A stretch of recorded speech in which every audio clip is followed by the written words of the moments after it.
ओशो ज्ञान से जो हमारे स्रोत हैं उनमें एक बड़ी चौंकाने वाली बात लिखी है। ओशो का कहना था, धर्म ने ईश्वर को नहीं खोजा, धर्म ने ईश्वर को छिपाया है। हाँ, ये एक ऐसा विचार है जो पहली बार में मतलब किसी को भी हिला सकता है। बिल्कुल। ये हमारी पूरी परवरिश पर, हमारी जो कंडीशनिंग है उस पर सीधा सवाल खड़ा कर देता है। सही बात है, क्योंकि हमें तो हमेशा यही बताया गया है कि धर्म एक पुल है, एक रास्ता है जो हमें ईश्वर तक ले जाता है। लेकिन ये विचार तो कह रहा है कि धर्म पुल नहीं बल्कि एक दीवार है। एक दीवार, हाँ। तो आज की हमारी इस गहरी पड़ताल का मिशन यही समझना है कि ओशो ऐसा क्यों कहते हैं कि धर्म अध्यात्म का दुश्मन है। ये विरोधाभास आखिर है क्या? और इस गुत्थी को सुलझाने के लिए हमें किसी बनी बनाई धारणा या विश्वास के साथ नहीं, बल्कि एक खुली जिज्ञासा के साथ आगे बढ़ना होगा। जैसे कोई जासूस सबूतों को जोड़कर सच तक पहुंचता है, वैसे ही हम इन विचारों को परत दर परत खोलेंगे। तो चलिए इस गहरी पड़ताल में उतरते हैं। सबसे पहले बुनियाद से शुरू करते हैं। जब ओशो धर्म और अध्यात्म की बात करते हैं तो क्या वो एक ही सिक्के के दो पहलू हैं या दो बिल्कुल अलग चीजें हैं? यही तो सबसे बड़ा फर्क है।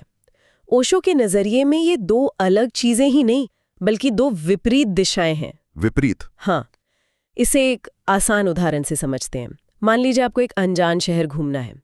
धर्म एक गाइडेड टूर की तरह है। अच्छा। एक टूर गाइड है, एक तय रास्ता है, पहले से चुने हुए कुछ देखने की जगह है, और एक क्या कहते हैं रटी रटाई कहानी है जो आपको सुनाई जाती है। आपको अपना दिमाग लगाने की जरूरत नहीं, बस ग्रुप के साथ चलते रहना है। ठीक है, ये समझ में आया। तो फिर इस उदाहरण में अध्यात्म क्या होगा? अध्यात्म है उसी शहर में आपको एक नक्शा और एक कंपास देकर, हाँ बिल्कुल, अब आप अपनी मर्जी के मालिक हैं। आप अपनी गलियां खुद चुनते हैं, अपनी खोजें खुद करते हैं। हो सकता है आप भटकें, हो सकता है आपको ज्यादा समय लगे, लेकिन जो भी आप खोजेंगी वो आपका अपना अनुभव होगा। वो किसी की बताई हुई कहानी नहीं, आपका अपना सच होगा। धर्म एक तरह से उधार लिया हुआ विश्वास है और अध्यात्म वो कमाया हुआ अनुभव है। वाह, ये गाइडेड टूर बनाम सोलो एक्सप्लोरेशन वाली बात ने तो मतलब पूरी तस्वीर ही साफ कर दी।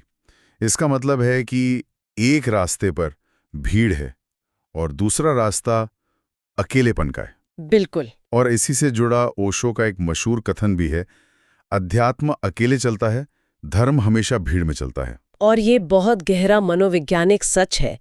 भीड़ में एक सुरक्षा का एहसास होता है ना? हाँ, एक अपनापन लगता है कि इतने सारे लोग कर रहे हैं तो सही होगा। लेकिन भीड़ का अपना कोई विवेक नहीं होता। भीड़ सिर्फ अनुसरण करती है। सत्य की खोज वो तो एक व्यक्तिगत यात्रा है। बुद्ध को सत्य भीड़ में नहीं मिला, वो उन्हें अकेले बोधि वृक्ष के नीचे मिला। सत्य का अनुभव हमेशा एकांत में ही उतरता है। तो इसी बिंदु से कहानी में दो किरदार आते हैं जिनके बारे में हमारे स्रोत बताते हैं, पुजारी और साधक। ये सिर्फ दो तरह के लोग नहीं हैं, बल्कि दो अलग तरह की मानसिकताएं। बिल्कुल।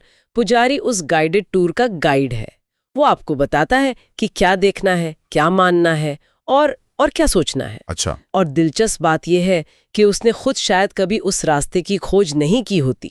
उसका सारा ज्ञान शास्त्रों, ग्रंथों और परंपराओं से आता है। वो उधार के ज्ञान का विशेषज्ञ है। और इस पूरी व्यवस्था को बनाए रखने के लिए वो कुछ तरीकों का इस्तेमाल करता होगा। हाँ, और उसका सबसे बड़ा औजार है भय, डर। पाप का डर, नरक का डर, ईश्वर के नाराज होने का डर। वो आपको बताता है कि अगर आपने नियम तोड़े तो आपको सजा मिलेगी। इस डर के कारण आप सवाल पूछना बंद कर देते हैं और बस उसकी बात मानने लगते हैं। और दूसरी तरफ है साधक, वो सोलो एक्सप्लोरर। ठीक कहा। साधक वो है जिसे बने बनाए जवाबों से संतुष्टि नहीं मिलती। वो सवाल पूछता है, मैं कौन हूँ, ये जीवन क्या है, सत्य क्या है। उसे विश्वास नहीं चाहिए, उसे अपना अनुभव चाहिए। वो किसी के पीछे आंख बंद करके चलने को तैयार नहीं है, चाहे सामने कितना ही बड़ा महात्मा क्यों न खड़ा हो। उसकी एक ही प्यास है, जानना। तो फिर इन दोनों का रिश्ता क्या है? एक को जवाब चाहिए नहीं, दूसरे के पास जवाबों के सिवा कुछ है नहीं। यहाँ ओशो एक बहुत चुभने वाली, मतलब बहुत तीखी बात कहते हैं। क्या? वो कहते हैं पुजारी का अस्तित्व तभी तक है जब तक साधक अंधा है। वाह। जिस दिन साधक अपनी आंखें खोलने का फैसला कर लेता है, जिस दिन वो कहता है कि मैं खुद देखूंगा, उसी दिन पुजारी की पूरी दुकानदारी खतरे में पड़ जाती है। पुजारी की सत्ता आपकी निर्भरता पर टिकी है। ये तो ऐसा हुआ जैसे कोई अपनी आध्यात्मिक खोज को आउटसोर्स कर रहा हो। मतलब आप खुद मेहनत नहीं करना चाहते तो आप किसी पुजारी को ये काम सौंप देते हैं कि वो आपके लिए प्रार्थना कर दे, आपके लिए रास्ता चुन ले। बिल्कुल सही पकड़ा आपने। ये एक तरह का आध्यात्मिक आलस्य है, और इसी आलस्य और निर्भरता पर संगठित धर्म यानी ऑर्गेनाइज्ड रिलीजन का पूरा ढांचा खड़ा होता है। अच्छा। जब एक पुजारी की व्यवस्था बड़े पैमाने पर फैल जाती है तो वो एक संगठित धर्म बन जाता है। तो ओशो इस संगठित धर्म को किस नजर से देखते हैं? ये बस लोगों का एक समूह है या कुछ और? वे इसे साफ शब्दों में नियंत्रण की एक व्यवस्था कहती हैं। नियंत्रण की व्यवस्था? हाँ, एक सिस्टम है जो व्यक्ति के जीवन के हर पहलू को नियंत्रित करने के लिए बनाया गया है। ये आपको एक पूरी कॉर्पोरेट हैंडबुक थमा देता है। ये आपके जन्म से लेकर मृत्यु तक के नियम तय करता है। क्या खाना है, क्या पहनना है, किससे शादी करनी है, कैसे सोचना है। मतलब ये आपकी व्यक्तिगत आजादी को कम करता है, ये कहकर कि हम तुम्हारे लिए सबसे अच्छा रास्ता जानते हैं। हाँ, और ये आपको सोचने की जिम्मेदारी से मुक्त कर देता है। आपको बस नियमों का पालन करना है। अगर आप अच्छे कर्मचारी बने रहे तो आपको इनाम में स्वर्ग मिलेगा, और अगर नियम तोड़े तो सजा में नर्क। बिल्कुल। ये व्यवस्था व्यक्ति की चेतना को कभी बड़ा ही नहीं होने देती। उसे हमेशा एक बच्चे की तरह रखती है जिसे निर्देशों की जरूरत है। और जैसा हमने पहले बात की, इस नियंत्रण का आधार वो डर ही है। डर इसकी बुनियाद है। एक डरा हुआ मन कभी सवाल नहीं पूछता। एक डरा हुआ मन कभी विद्रोह नहीं करता। वो हमेशा सुरक्षा खोजता है, और धर्म उसे सुरक्षा का आश्वासन देता है। लेकिन ओशो के अनुसार जो मन डर में जी रहा है वो कभी मुक्त हो ही नहीं सकता। और जहां मुक्ति नहीं है वहां आध्यात्म का फूल खिल ही नहीं सकता। आध्यात्म के बगीचे में पहला बीज ही निर्भयता का पड़ता है। यहीं पर एक और फर्क साफ हो जाता है। स्रोत में एक जगह लिखा है, धर्म तुम्हें आज्ञाकारी बनाता है, आध्यात्म तुम्हें जागरूक बनाता है। आज्ञाकारिता और जागरूकता, ये तो जमीन आसमान का फर्क है। बहुत बड़ा फर्क है। आज्ञाकारिता का मतलब है बाहर से मिले आदेशों का पालन करना। इसमें आपकी अपनी समझ का कोई रोल नहीं है। जागरूकता का मतलब है अपने भीतर की रोशनी से अपना रास्ता खोजना। एक में आप गुलाम हैं, दूसरे में आप अपने मालिक खुद हैं। इसी तर्क को अगर हम और आगे ले जाएं तो हम ओशो के सबसे क्रांतिकारी विचार पर पहुंचते हैं। वो कहते हैं कि सत्य को मंदिरों की जरूरत नहीं है। ये सुनकर तो किसी भी पारंपरिक धार्मिक व्यक्ति को धक्का लग सकता है।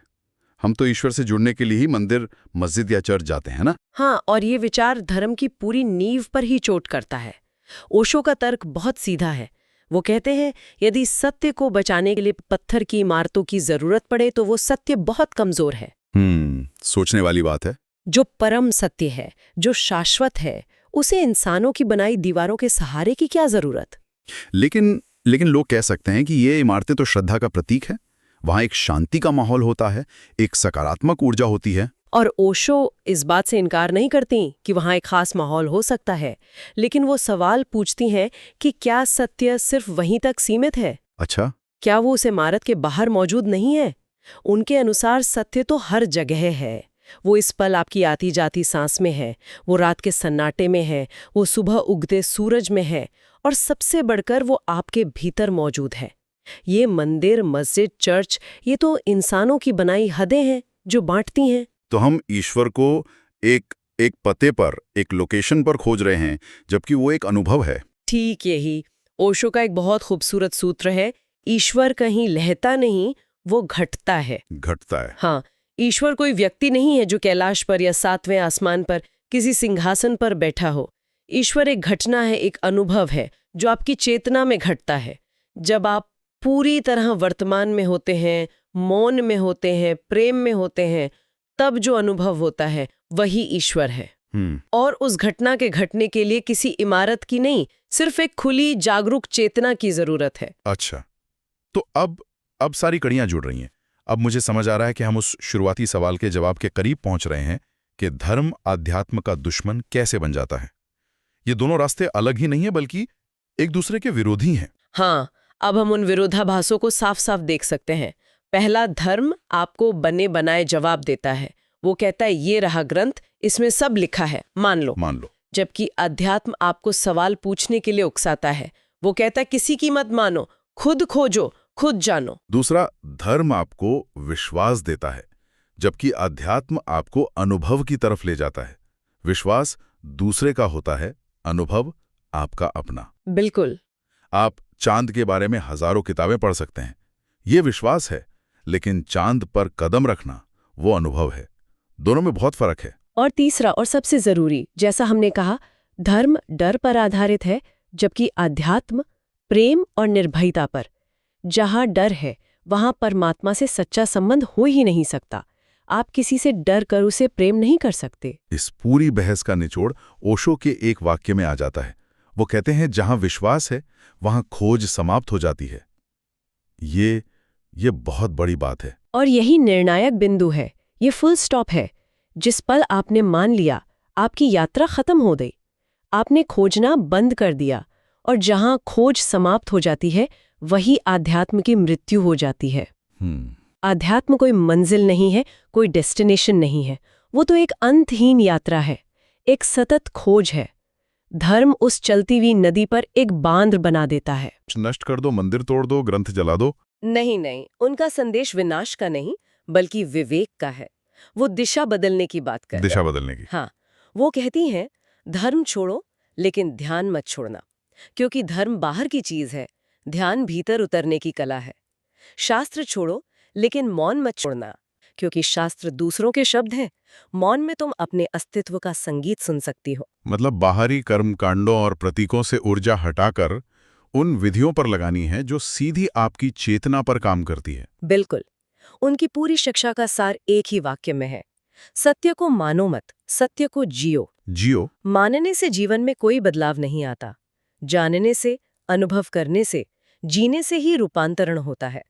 और जिस दिन कोई व्यक्ति सत्य को खुद अनुभव कर लेता है, उस दिन उसे किसी पुजारी, किसी मध्यस्थ या किसी बाहरी सहारे की जरूरत नहीं रह जाती। वो खुद अपना दिया बन जाता है। हाँ, वो खुद अपना दिया बन जाती है। तो इस पूरी गहरी पड़ताल का सार ये निकलता है कि ओशो के अनुसार धर्म ने इंसान को एक अनुयायी बनाया, एक भेड़ बनाया जो भीड़ के पीछे चलती है। वो उसे एक सिस्टम में बांधता है, जबकि आध्यात्म इंसान को व्यक्ति बनाता है, उसे मुक्त करता है, उसे अपनी चेतना की ऊंचाइयों पर ले जाता है। और यही वजह है कि वो धर्म को आध्यात्म का सबसे बड़ा दुश्मन कहती हैं, क्योंकि एक का काम है बांधना और दूसरे का काम है सारे बंधन तोड़कर आजाद करना। ये दोनों एक साथ नहीं चल सकते। हमारे स्रोतों का सार यही है, इस पर सोचिए, इससे लड़िए मत, इसके पक्ष में तर्क मत कीजिए। बस चुपचाप अपने भीतर देखिए कि इन बातों में आपको अपनी सच्चाई की कोई झलक मिलती है या नहीं। अगर ये चर्चा आपको कुछ नया सोचने पर मजबूर करती है तो इसे अपने दोस्तों और प्रियजनों के साथ साझा करें। शायद उनके मन में भी यही सवाल हो। हम एक और गहरी पड़ताल के साथ जल्द मिलेंगे।